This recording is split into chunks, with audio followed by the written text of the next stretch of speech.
Good morning dear students, welcome back again. आज हम atomic structure में लाइन स्पेक्ट्रम ऑफ हाइड्रोजन को पढ़ेंगे। इससे पहले वाली वीडियो में हमने बोर्स मॉडल ऑफ एटम पढ़ा था। बोर्स मॉडल जो है उसको आज हम कंप्लीट करेंगे, ठीक है।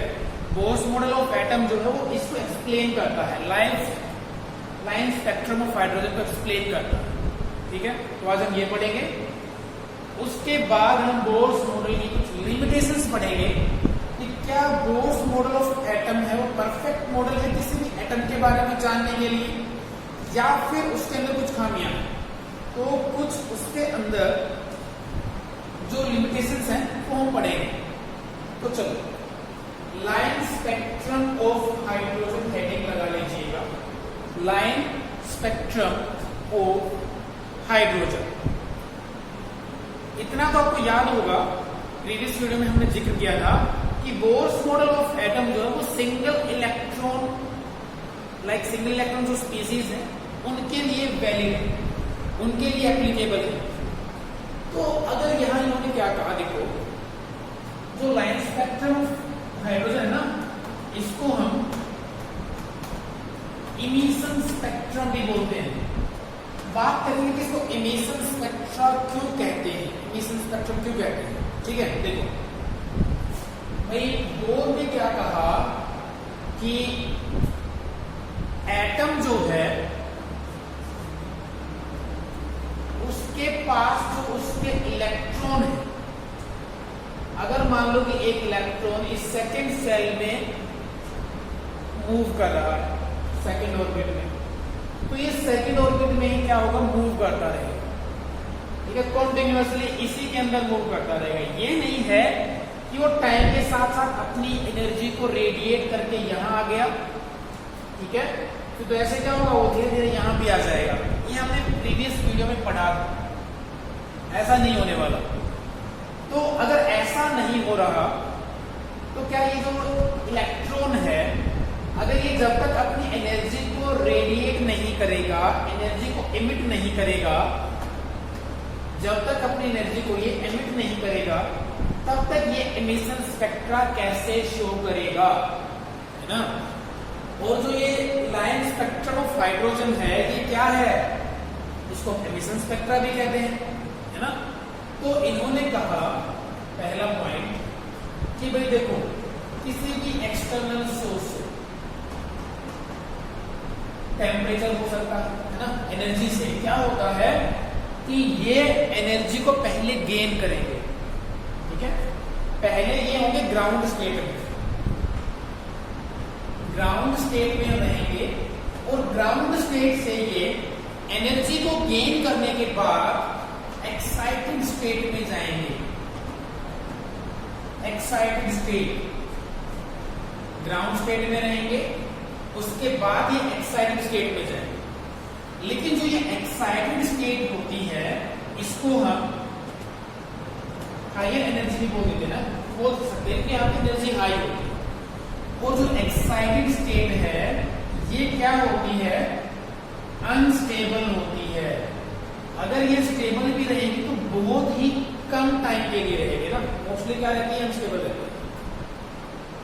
अनस्टेबल कहने का मतलब क्या हुआ कि अगर आपने एक्साइट करा दिया इलेक्ट्रॉन को ग्राउंड स्टेट से एक्साइटेड स्टेट में, अगर आपने उसको पहुंचा दिया तो क्या होगा, अगर आपने इसे पहुंचा दिया तो वो वहां एक्साइटेड स्टेट में ज्यादा टाइम नहीं रुक पाएगा, उसको अपनी एनर्जी को रेडिएट करना पड़ेगा और वापस से ग्राउंड स्टेट में आ जाएगा वो। क्योंकि ग्राउंड स्टेट में आ जाएगा तो क्या हो जाएगा, वो स्टेबल हो जाएगा, क्योंकि उसकी एनर्जी कम हो जाएगी, ठीक है।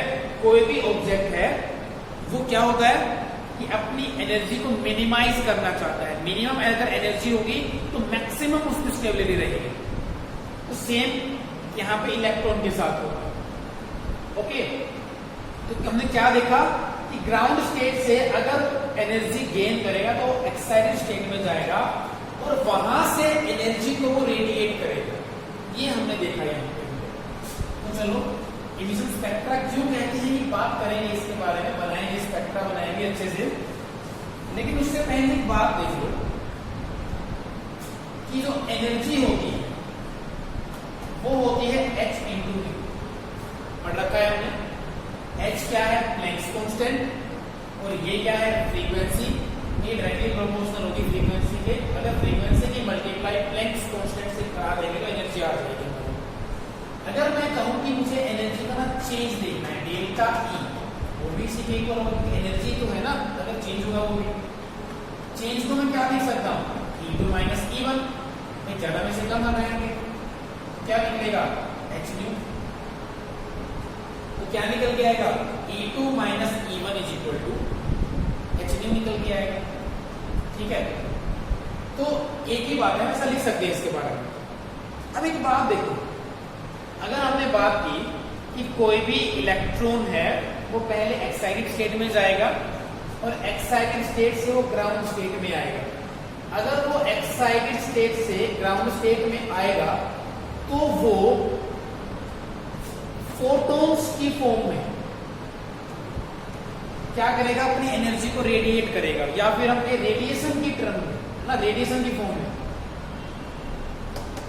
रेडिएशन की फॉर्म में अपनी जो एनर्जी थी जो इसने गेन कर रखी थी उसको ये रेडिएट करेगा। और अगर उसको ये रेडिएट करेगा, ठीक है, तो क्या होगा? इससे जो स्पेक्ट्रा बनेगा वो कैसा स्पेक्ट्रा बनेगा? एमिशन स्पेक्ट्रा बनेगा। कैसा स्पेक्ट्रा बनेगा? एमिशन स्पेक्ट्रा बनेगा। क्लियर हुआ कि इमाइन स्पेक्ट्रम ऑफ हाइड्रोजन को एमिशन स्पेक्ट्रा क्यों कहते हैं? इसलिए कहते हैं जब ये एक्साइटेड स्टेट से ग्राउंड स्टेट में आएगा अपनी एनर्जी को क्या करेगा? रेडिएट करेगा। ऐसा समझ में?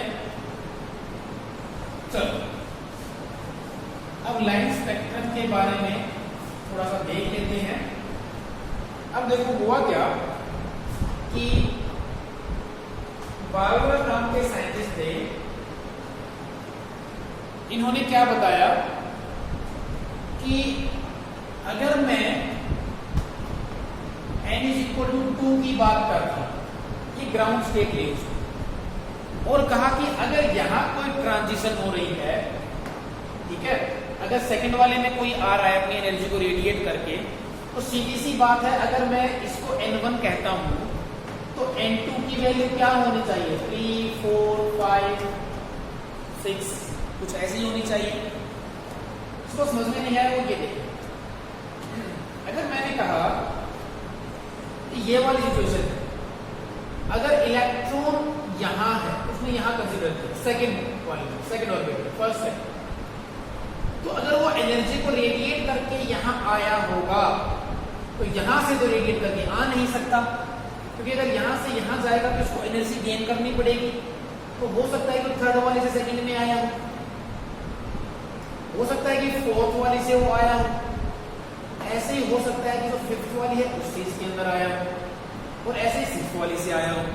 तो कहने का मतलब क्या है कि n इज इक्वल टू 2 से n इज इक्वल टू अगर 2 में आ रहा है तो 3 से आएगा, 4 से, 5 से, 6, 7, 8, 9, 10 इन्फिनिटी सो जितने भी आपके पास लाइन्स होंगे, तो वहां से क्या होगा? ये जितने भी आपके पास ये ऑर्बिट होंगे हाई एनर्जी के, उनसे ये इसके अंदर आ सकता है। और जो बाल्मर नाम के जो साइंटिस्ट थे, उन्होंने कहा कि अगर हमें वेव नंबर चाहिए यहां से, और अगर हमें क्या चाहिए? अगर हमें वेव नंबर चाहिए तो मुझे क्या करना पड़ेगा? तो उसने कहा कि अगर मैं 109, 677 या फिर 678 अगर मैं इस कांस्टेंट की मल्टीप्लाई इसके साथ करा देता हूं 1 बाई ये 2 है, n2 की वैल्यू ना, n1 की वैल्यू 2 थी, n1 का स्क्वायर होगा, और इसने कहा कि 1 बाई 3 का स्क्वायर। अगर कुछ मैं ऐसा करता हूं तो मुझे यहाँ एक वेवलेंथ की वैल्यू मिलेगी, ठीक है, सॉरी वेव नंबर मिलेगा, यहाँ पे वेवलेंथ भी निकाल सकते हो, वेव नंबर मिलेगा यहाँ पे। तो मैं ऐसे करके वेव नंबर को कैलकुलेट कर सकता हूँ हाइड्रोजन स्पेक्ट्रम के लिए। ऐसा बाल्मर नाम के साइंटिस्ट ने कहा, और उन्होंने जब ये एक्सपेरिमेंट किया तो ये जो n2 वाला है, ये वाला ट्रांजिशन है, ये विजिबल रीजन के अंदर आता है, ठीक है। इन्होंने सिर्फ और सिर्फ एक ही लाइन के बारे में बताया, n इज इक्वल टू 2 के बारे में, n इज इक्वल टू 1, 3, 4, 5 इनके बारे में ये नहीं बता पाए। और इन्होंने इन लाइंस को बाल्मर सीरीज कहा, अपने नाम पे कहा कि ये बाल्मर सीरीज है। इसका मतलब ये है कि अगर मैं यहाँ बनाना चाहूँ, अगर ये n1 है, अगर ये n2 है n इक्वल टू 2, अगर ये n इक्वल टू 1 है, तो अगर ये 3 है, ये 4 है, ये 5 है, ये 6, तो 3 से ऐसे हो सकती है ट्रांजिशन, यहां से भी हो सकती है 4 से, और 5 से भी ग्राउंड स्टेट में आ सकता है, और 6 से भी ग्राउंड स्टेट में आ सकता है। तो ये जो लाइन बनी है ना, इन्हीं को क्या कहेंगे, स्पेक्ट्रल लाइंस कहेंगे। ठीक है, कभी कभी एग्जाम में ये वाला क्वेश्चन पूछ लिया जाता है कि ये बताओ कि अगर ट्रांजिशन हो रही है, हायर एनर्जी जो एक्साइटेड जो स्टेट है वो 7th ऑर्बिट में है, 8th ऑर्बिट में है, 5th ऑर्बिट में है, वहां से अगर जो ग्राउंड लेवल पे आना है, मतलब n इक्वल टू 1 पे आना है, तो कितनी ट्रांजिशन होंगे, है ना। तो ये भी देखेंगे आगे, ऐसा क्वेश्चन आता है। तो ये जो स्पेक्ट्रल लाइंस पूछ लेता है वो कि भाई कितनी लाइंस होंगी। ओके, अब ये वाली बात तो हुई कि भाई कितनी स्पेक्ट्रल लाइंस होगी। अब इनका कहने का मतलब ये है कि भाई देखो, अगर यहां से 6th वाले से इसको 2 पे आना है, तो इसके पास अलग अलग रास्ते हैं। पहला रास्ता तो ये है कि वो डायरेक्ट कहां से कहां आ जाए, कि पहला रास्ता इसके पास ये है भाई कि डायरेक्ट यहां से यहां आ जाए 2 में, क्योंकि हम किसकी बात कर रहे हैं, बाल्मर सीरीज की बात कर रहे हैं। बाल्मर ने एक्सप्लेन किया था n इक्वल टू 2 के लिए। उन्होंने कहा कि अगर यहां से डायरेक्ट यहां आना है, तो एक तो डायरेक्ट यहां से यहां आ सकता है ना, एक वो यहां से पहले यहां आए, फिर यहां से तो यहां भी आ सकता है। तो हमने सेकंड लाइन को दिखा दिया, यहां से यहां आ सकता है। फिर थर्ड पॉसिबिलिटी तो कुछ ये भी है ना, तो पहले यहां से यहां आए, फिर यहां से यहां आए, तो फिर यहां से डायरेक्ट यहां आ जाए, और फिर यहां से आ जाए, पहले यहां से यहां आएगा, फिर यहां से यहां, फिर यहां से यहां, फिर यहां से यहां। n इक्वल टू 6 से 5, 5 से 4, 4 से 3, और फिर 3 से 2। तो कहने का मतलब क्या हुआ कि वो कॉन्टिन्यूअस भी आ सकता है, लगातार 6 से 2 में भी आ सकता है, और वो ऐसे भी आ सकता है, बीच बीच में रुक के, या फिर अगर हम ये कहेंगे जो बीच में जो लाइंस हैं, बीच में जो लेवल्स हैं, एक बार वहां आ गया, फिर उसके बाद कुछ एनर्जी को और रेडिएट कर दिया, फिर वहां आ गया। तो इस सारे प्रोसेस में जो ये एनर्जी का एमिशन होता है रेडिएशन की फॉर्म में, है ना, वो किसकी फॉर्म में होता है, रेडिएशन की फॉर्म में होता है। इसीलिए हम इसको एमिशन स्पेक्ट्रा कहते हैं, और ये बात 2 मिनट पहले भी बताई थी, है ना। फिर देखो, क्योंकि देखो यहां से यहां जब ये आएगा तो एनर्जी को लूज करेगा, हायर एनर्जी लेवल में, लोअर एनर्जी लेवल में आएगा, एनर्जी को लूज करेगा। क्लियर हुआ? तो ये था आपका बाल्मर नाम के साइंटिस्ट की एक्सप्लेनेशन। उन्होंने कहा कि ये जो लाइंस है ना, इनको बाल्मर सीरीज कहा जाएगा, बाल्मर सीरीज। ठीक है, चलो, तो बाल्मर सीरीज थी ये। फिर उसके बाद क्या हुआ कि बाल्मर नाम के साइंटिस्ट ने विजिबल रीजन के लिए ये सारा कुछ कर लिया। फिर उसके बाद साइंटिस्ट आते हैं लाइमन। अब इन्होंने कहा कि भाई देखो, जो सेकंड वाले के लिए कुछ ना कुछ रूट फॉलो हो रहा है, तो फर्स्ट वाले के लिए भी कुछ ना कुछ फॉलो हो रहा हो। तो इन्होंने अल्ट्रावायलेट रीजन में ये देखा और ये ऑब्जर्व किया कि भाई अगर आपको, भाई बाल्मर ने बताया था कि अगर आपको 2 पे आना है, और लाइमन ने आपको बताया कि अगर आपको 1 पे आना है, n इज इक्वल, अगर आपको 1 पे आना है तो n इज इक्वल टू 2, 3, 4, 5, 6, यहां से यहां आ सकते हैं। सेम टू सेम वही एग्जांपल अगर मैं यहां फिर से बनाकर दिखाना चाहूँ, इस बार ज्यादा नहीं बनाएंगे, ठीक है। n is equal to 1, 2, 3, 4, 5। अब इन्होंने कहा कि अगर 5 से डायरेक्ट इसको 1 पे आना है, तो पहला तरीका तो ये है कि डायरेक्ट यहां से यहां आ जाए, या फिर यहां से यहां आ जाए, या फिर यहां से यहां आए, या फिर यहां से यहां आ जाए। मतलब n इज इक्वल टू 5 से 1, 4 से 1, 3 से 1, 2 से 1। अब देखो, दोनों के अंदर फर्क क्या है? अगर मैं इससे दूसरे वाले की बात करूं तो वो कुछ ऐसा था, 5 से वो 2 में आ रहा था, 4 से वो इसके अंदर आ रहा था, 3 से 2 के अंदर आ रहा था। तो ये जो लाइंस हैं, जो सीरीज है, इसको कहा गया लाइमन सीरीज अपने नाम पे। जो लाइमन नाम के साइंटिस्ट थे, पहले सबसे पहले ये वाला काम किया बाल्मर ने। बाल्मर ने विजिबल रीजन में किया, ठीक है। विजिबल रीजन में वहां पे देखा कि अगर मैं n=2 की बात कर रहा हूं तो यहाँ पे जो ये सीरीज आएगी, तो इसको इन्होंने अपना नाम दे दिया कि बाल्मर सीरीज। n= अगर 1 पे आ रहा है तो लाइमन सीरीज, ये 2 है तो बाल्मर सीरीज। अगर क्या ऐसा भी हो सकता है कि अगर ये 6 है, 5 से अगर 3 में आ रहा हो,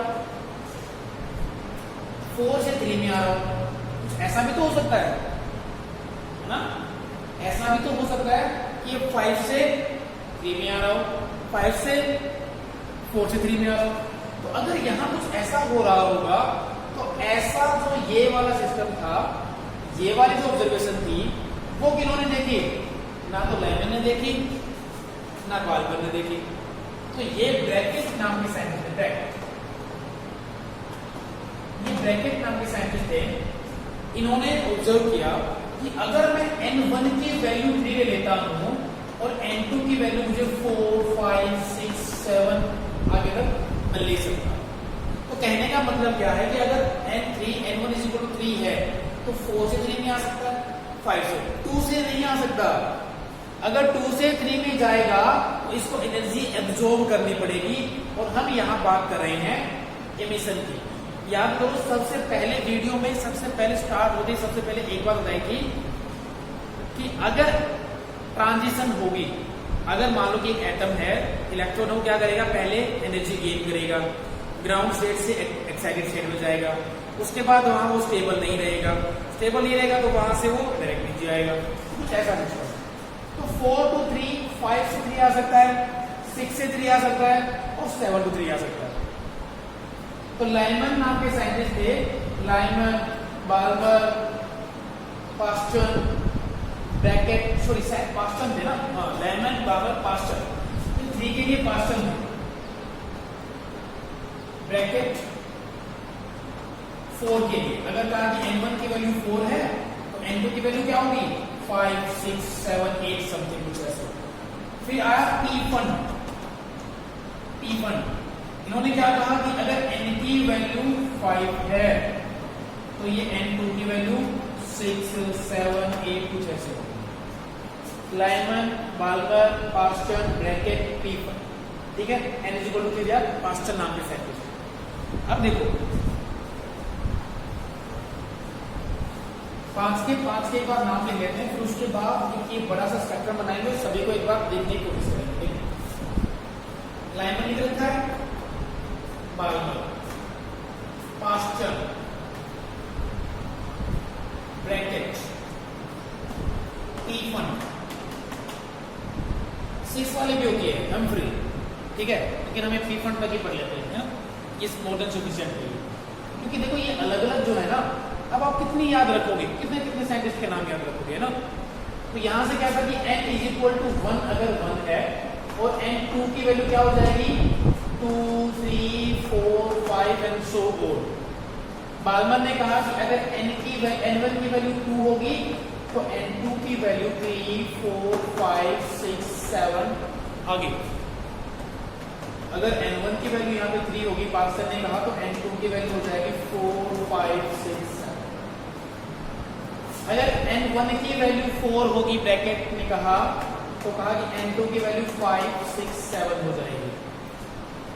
अगर n1 की वैल्यू 5 है तो n2 की वैल्यू 6, 7, 8 आगे हो गई। अब ये जो देखा गया था, सबसे पहले तो बाल्मर ने देखा था, तो ये था विजिबल रीजन, ये वाला था यूवी रीजन में, अल्ट्रावायलेट रीजन में, और जो 3 थे ये थे इंफ्रारेड रीजन, इंफ्रारेड, ठीक है। और अगर आप इनको और अच्छे से करना चाहो तो आप इन दो को इंफ्रारेड बोल दो, और जो अकेला है ना ये P1, इसके लिए आपको फार इंफ्रारेड यूज करो तो भी गलत नहीं होगी, ठीक है। फार इंफ्रारेड भी ठीक है, मतलब इंफ्रारेड में दूर का रीजन, फार इंफ्रारेड, और ये क्या है इंफ्रारेड। आप तीनों के लिए इंफ्रारेड दे दोगे तो भी गलत नहीं है, क्लियर। तो लाइमन जो था वो अल्ट्रावायलेट के लिए, बाल्मर जो था वो विजिबल के लिए, और पास्टन जो था वो पास्टन ब्रैकेट और इवेंट आईआर के लिए, क्लियर। अब इन्होंने एक बात और कही थी कि अगर मान लो एक्सप्रेशन भी दिया था सभी ने अपना अपना, बाल्मर ने क्या कहा था, अगर मुझे ये वेव नंबर निकालना है तो 109678 की मल्टीप्लाई अगर मैं यहां पे 2 रखता हूं तो 3 4 5 6 7 8 कुछ भी रख सकता हूं। ये था बाल्मर ने। अब लाइमन ने कहा कि नहीं भाई, अगर मैं 2 की जगह 1 रख दूं, n1 की वैल्यू अगर मैं 1 रख दूं तो n2 की वैल्यू ये वेरी करेगी, 3 भी हो सकती है, 2 भी हो सकती है, 4 भी हो सकती है, 4 भी हो सकती है, क्लियर है।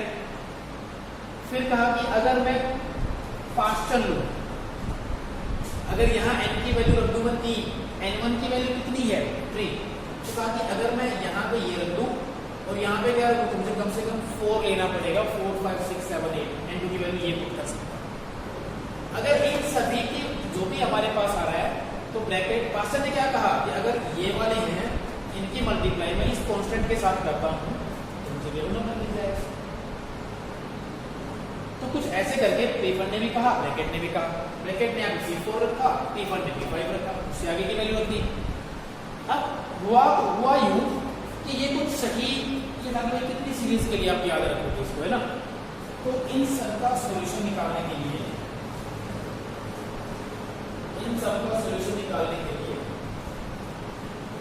रेडबर्ग नाम के साइंटिस्ट, उन्होंने कहा चलो कोई बात नहीं, काम कर लेते हैं, अगर आपको ना ये निकालना है निकाल लो, कोई बात नहीं। उन्होंने कहा कि अगर ये r की मल्टीप्लाई अगर हम इससे कर देंगे और जेड स्क्वायर उन्होंने एक टर्म इंट्रोड्यूस कर दी और कहा कि अगर 1/n1 square minus 1/n2 square, h नहीं है ये n2 स्क्वायर करेंगे तो मुझे वेव नंबर मिल जाएगा।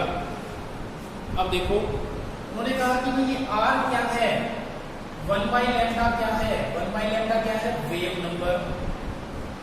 फिर पूछा गया कि ये r क्या है, उन्होंने कहा कि ये रेडबर्ग कांस्टेंट। अच्छा अगर कांस्टेंट है तो इसकी वैल्यू बताओ, 109678। जिस कांस्टेंट की वो सारे के सारे साइंटिस्ट मल्टीप्लाई करा रहे थे, Lyman, Balmer, Paschen, bracket, P1, क्या किया, इस कांस्टेंट को रेडबर्ग कांस्टेंट बोल दिया कि भाई ये तो रेडबर्ग कांस्टेंट है ना। इन्होंने एक सिंपलीफाइड इक्वेशन दे दी ना सभी के लिए, तो इस कांस्टेंट को भी एक नाम दे दिया और नाम दे दिया अपने ही नाम पे, रेडबर्ग नाम के साइंटिस्ट थे तो कहा कि रेडबर्ग कांस्टेंट है। दूसरा कि ये जेड क्या है, उन्होंने कहा कि जेड एटॉमिक नंबर। अब ऐसा तो है नहीं कि आप हाइड्रोजन के लिए निकालोगे, अब हीलियम के लिए तो इनकी वैल्यू चेंज हो जाएगी, इसलिए जेड की वैल्यू चेंज हो जाएगी। अगर आप हाइड्रोजन के लिए निकाल रहे थे तो वहां पे तो कोई प्रॉब्लम ही नहीं थी, 1 का स्क्वायर तो 1 ही आ रहा था। अगर हम हाइड्रोजन की बात करें तो इन्होंने कहा कि अगर हम ये निकाल रहे थे 109678 रेडबर्ग कांस्टेंट की वैल्यू अगर आपने रख दी और आप हाइड्रोजन के लिए निकाल रहे हो तो 1 का स्क्वायर लिखोगे तो भी उतना ही रहेगा, नहीं लिखोगे तो भी उतना ही रहेगा, तो वैल्यू तो यही होती है। और उन्होंने कहा कि n1 क्या है, n1 है ग्राउंड स्टेट जहां पे आ रहा है इलेक्ट्रॉन, और n2 क्या है जहां से आ रहा है, ये हायर एनर्जी हो जाएगी, एक्साइटेड स्टेट हो जाएगी, और ये ग्राउंड स्टेट। n1 से n2 से n1, तो उन्होंने ये क्या किया, एक जनरलाइज्ड एक इक्वेशन दी इसके लिए इन सभी सीरीज की। अगर आपसे पूछे कि चलो भाई वेव नंबर बताओ, वेवलेंथ बताओ, तो आप निकाल सकते हो इजीली। क्योंकि ये वेव नंबर है 1/लैम्डा, तो वेवलेंथ निकाल दोगे तो आप लैम्डा निकाल दोगे, उसका 1 कर दोगे, इनवर्स कर दोगे, है ना। तो रेडबर्ग कांस्टेंट आपको पता ही है 109678। ये आपसे देगा एग्जाम क्वेश्चन में कि भाई ये हाइड्रोजन के लिए निकालना है, हीलियम के लिए निकालना है। हीलियम के लिए ऐसे नहीं बोलेगा, हीलियम पॉजिटिव बोलेगा। ये हीलियम के अंदर होते हैं 2 इलेक्ट्रॉन, एक इलेक्ट्रॉन निकलेगा तभी इसके पास एक इलेक्ट्रॉन बचेगा। और ये जितना भी हमने पढ़ा है वो सिंगल इलेक्ट्रॉन स्पीसीज के लिए ही एप्लीकेबल है, ध्यान रखना। फिर कहा कि अगर मान लो कि हम लिथियम की बात कर ले तो लिथियम 2+ आपको एग्जाम में देगा, ठीक है, कि लिथियम 2+ के पास ही एक इलेक्ट्रॉन होगा, तभी लिथियम के लिए हम ये वाला फॉर्मूला अप्लाई कर पाएंगे। क्लियर? तो ये था सारा। और क्या है कि हाँ चलो, लाइन स्पेक्ट्रम हो गया और ये इसके लिए हो गया। एक बार हम क्या कर लेते हैं, नंबर ऑफ लाइंस के बारे में बात कर लेते हैं ना, नंबर ऑफ लाइंस के बारे में बात कर लेते हैं, कैसे निकालेंगे, और एक पूरा स्पेक्ट्रम बना के देख लेते हैं, है ना। चलो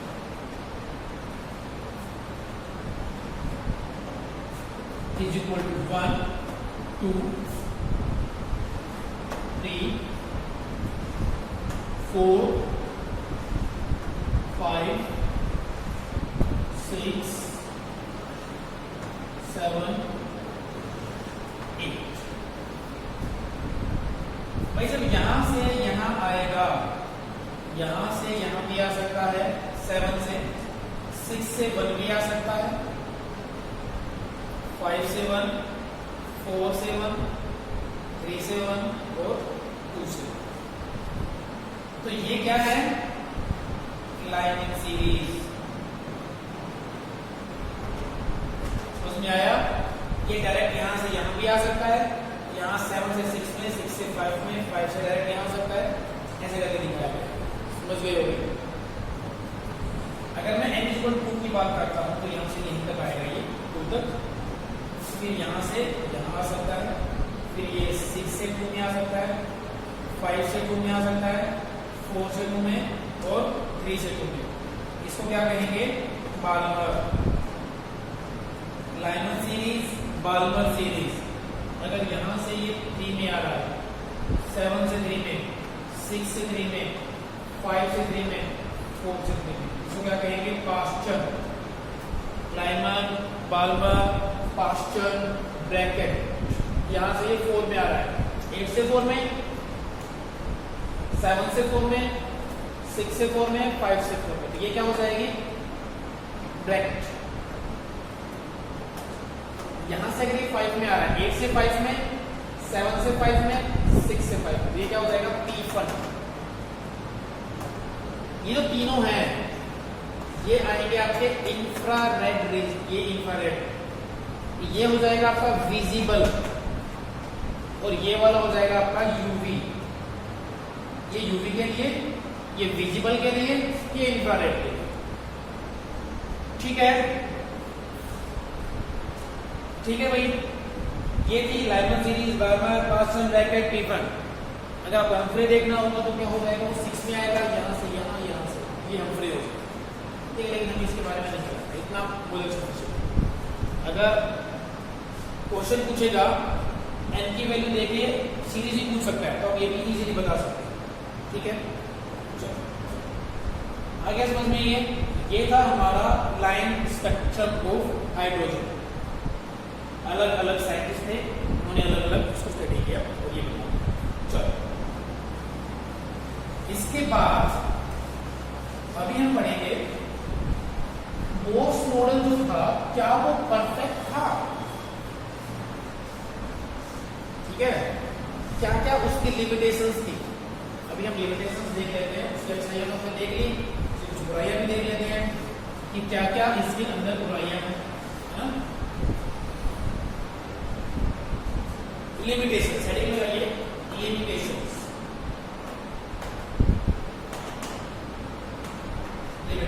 अच्छा, लिमिटेशन से पहले ना एक चीज मिस हो गई है ना, नंबर ऑफ स्पेक्ट्रल लाइंस, वो देख लेते हैं। Number of spectral lines n into n-1 divided by 2, n into n-1 divided by 2। यहाँ n क्या है, एक्साइटेड स्टेट। एक्साइटेड स्टेट कहने का मतलब क्या है कि ये वो वाली स्टेट है जहां से इलेक्ट्रॉन आएगा। अगर मान लो कि मैं कहूं कि बताओ भाई, अगर 4 से आ रहा है, n = 4 है, n2 की वैल्यू 4 है और n1 है, n1 की वैल्यू 1 है, ठीक है। n2 की वैल्यू अगर 4 है, n1 की वैल्यू 1 है, या फिर मैं कहूँ ग्राउंड स्टेट में आ रहा है, तो बताओ कितने स्पेक्ट्रल लाइन है। आपके पास दो तरीके हैं, या तो आप बना के देखो या फिर आप डायरेक्ट यहाँ से बता दो। 4 इंटू 4 माइनस 1 डिवाइड बाई 2 कितना हो जाएगा 6। कितनी लाइन्स होंगी 6 लाइन्स होंगी। या फिर आप बना के देखो 1 2 3 4 1 2 3 कितनी लाइन्स हुई 3। देखो पहले ये 4 से इसके अंदर आया, पहले 4 से 3 के अंदर आया, फिर 3 से डायरेक्ट इसके अंदर आया, फिर ये 4 से 3 के अंदर, 3 से 2 के अंदर, फिर 2 से इसके अंदर आया। दूसरी पॉसिबिलिटी यहां से भी आ सकता है डायरेक्ट, यहां से पहले यहां आया, फिर यहां से यहां आया। फिर एक पॉसिबिलिटी क्या है कि डायरेक्ट 2 से भी तो आ सकता है। 1 2 3 4 5 6 कितनी लाइन्स बनी टोटल 6 लाइन्स। ठीक है। अगर आपको नंबर ऑफ लाइन्स निकालनी है स्पेक्ट्रल लाइन्स, तो आप ये फॉर्मूला अप्लाई कर सकते हो n into n minus 1 divide by 2, और इसका सिग्निफिकेंस ये ऐसे हो, ऐसे ही बना के देख सकते हो। अगर किसी ने कहा कि n की वैल्यू 5 है भाई, तो 5 minus 1 divide by 2, 5 multiply by 4 by 2 कितनी लाइन्स होगी 10 लाइन्स होगी, है ना। ये बना लेते हैं 5 वाला, ये 5 से इसके अंदर आ सकता है, 4 से 3 से और 2 से। 1 2 3 4 5 6 7 8 9 10 हो गया क्लियर। 1 2 3 4 5 6 7 8 9 10 या तो n इज इक्वल टू 5 से डायरेक्ट n1 में आ जाए, या फिर पहले 4 में आए, 4 से डायरेक्ट इसमें आए, 4 से फिर 3 में आए, फिर इसी में आए, इसे इसके अंदर इसे आए, या फिर डायरेक्ट 4 से ही आ जाए। ये सारी की सारी जितनी पॉसिबिलिटीज थी ये किसके लिए थी, एक 5 वाले के लिए। 5 पहले 4 के अंदर आ गया, 4 से डायरेक्ट इसके अंदर आ गया, यहाँ से। अब पहले 5 वाला 4 के अंदर आया, फिर 4 से 3 के अंदर आया, फिर 3 से डायरेक्ट 1 के अंदर आया। ये है, ठीक है। अगर आपको नंबर ऑफ स्पेक्ट्रल लाइन्स निकालनी है तो आप n into n minus 1 divide by 2 formula use कर सकते, या फिर आप ऐसे बना के भी देख सकते। बना के देखो काफी ज्यादा टाइम लगेगा, फॉर्मूला यूज कर लोगे तो प्रोसेस जल्दी हो जाएगा। लिमिटेशंस क्या है, सबसे पहली लिमिटेशंस तो इसकी यही है कि हम 2 दिन से बात करते आ रहे हैं, मतलब लगातार 2 वीडियोस में एक ही बात पे फोकस किए जा रहे हैं बार बार, कि ये सिंगल इलेक्ट्रॉन स्पीसीज के लिए है। पहली बात तो ये सिंगल इलेक्ट्रॉन स्पीसीज के लिए है ना। अगर ये सिंगल, बल्कि जहां पे भी मल्टी इलेक्ट्रॉन स्पीसीज आ जाएंगे वहां पे तो काम ही नहीं करेगा बोर्स मॉडल, है ना। ये लिमिटेशंस बढ़ रही हैं बोर्स मॉडल, ठीक है। हाइड्रोजन वाला वो खत्म हो चुका, लिमिट ये हो गया सिंगल इलेक्ट्रॉन स्पीसीज के। फिर उसके बाद इन्होंने ये नहीं बताया कि जो स्प्लिटिंग होती है ना, ये हम पढ़ेंगे 12th क्लास में, स्प्लिटिंग, ठीक है। और हायर क्लास में पढ़ेंगे कि ये जीमान इफेक्ट क्या होता है, स्टार इफेक्ट क्या होता है, ठीक है। तो क्या होता है कि जब ये लाइन्स है ना, ये इलेक्ट्रिक फील्ड के कॉन्टेक्ट में, इलेक्ट्रिक फील्ड के कॉन्टेक्ट में आती है, मैग्नेटिक फील्ड के इन्फ्लुएंस में आती है, इन्फ्लुएंस बोलेंगे। तो क्या होता है, जब ये मैग्नेटिक फील्ड के इन्फ्लुएंस में आएंगी तो उसको बोला जाता है जीमान्स इफेक्ट, और जब इलेक्ट्रिक फील्ड के इन्फ्लुएंस में आती है तो स्प्लिट हो जाती है, उसको बोलेंगे स्टार इफेक्ट। और अगर ये मैग्नेटिक फील्ड के इन्फ्लुएंस में आके स्प्लिट होगी तो जीमान इफेक्ट। ये दोनों के दोनों इंपॉर्टेंट है, बस आपको इतना याद करना है कि अगर ये मैग्नेटिक फील्ड में होगा तो जीमान इफेक्ट होगा स्प्लिटिंग, अगर स्प्लिटिंग इलेक्ट्रिक फील्ड में होगी तो आपको स्टार इफेक्ट याद रखना, ठीक है। इनको आप हायर क्लास में पढ़ोगे कि कैसे होगा, ओके। फिर उसके बाद है, बोर ने क्या कहा कि भाई देखो एक न्यूक्लियस होता है, उसके बाद ऑर्बिट होते हैं, उन ऑर्बिट्स के अंदर इलेक्ट्रॉन रिवॉल्व करते रहते हैं फिक्स एनर्जी में, फिक्स एनर्जी होती है उनकी। तो वो ना 3D को एक्सप्लेन नहीं करते कि 3D में कैसे होता है, 3 डायमेंशनली कैसे होता है। कि उन्होंने क्या किया कि बोर्ड लिया, पेपर लिया, वहां पे तो उन्होंने बता दिया कुछ ऐसे होता है, लेकिन वो 3D इसको एक्सप्लेन नहीं कर पाए ना, कि भाई 3D में एक्चुअल में 3D में हम इसको कैसे एक्सप्लेन करेंगे, कैसे क्या होता है। तो जो 3D था उसके बारे में ये नहीं बता पाए, 3D में कैसे इसको एक्सप्लेन करेंगे। फिर उसके बाद आती है इसकी शेप, किसकी शेप, जो ये इनकी शेप के बारे में भी नहीं बता पाई है ना, कि इनकी शेप कैसी होगी। ठीक है, तो शेप के बारे में ना बता पाना, 3D रिप्रेजेंटेशन के बारे में ना बता पाना, मल्टी इलेक्ट्रॉन स्पीसीज के बारे में ना बता पाना, स्प्लिटिंग के बारे में ना बता पाना, ये सारे के सारे क्या है इसके ड्रॉबैक्स है।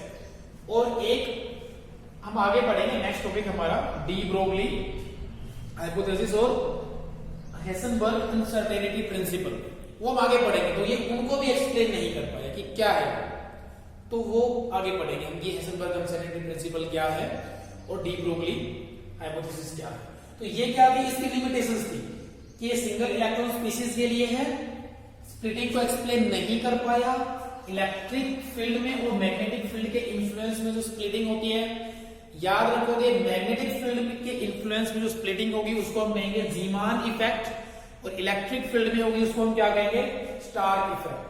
3D रिप्रेजेंटेशन को नहीं बता पाए, ये सिर्फ 2D एक्सप्लेनेशन दे पाए थे, 2D के बारे में ऐसे कुछ ऐसे होता है, शेप के बारे में नहीं बता पाए। ठीक है, तो ये क्या थी इनकी लिमिटेशंस थी।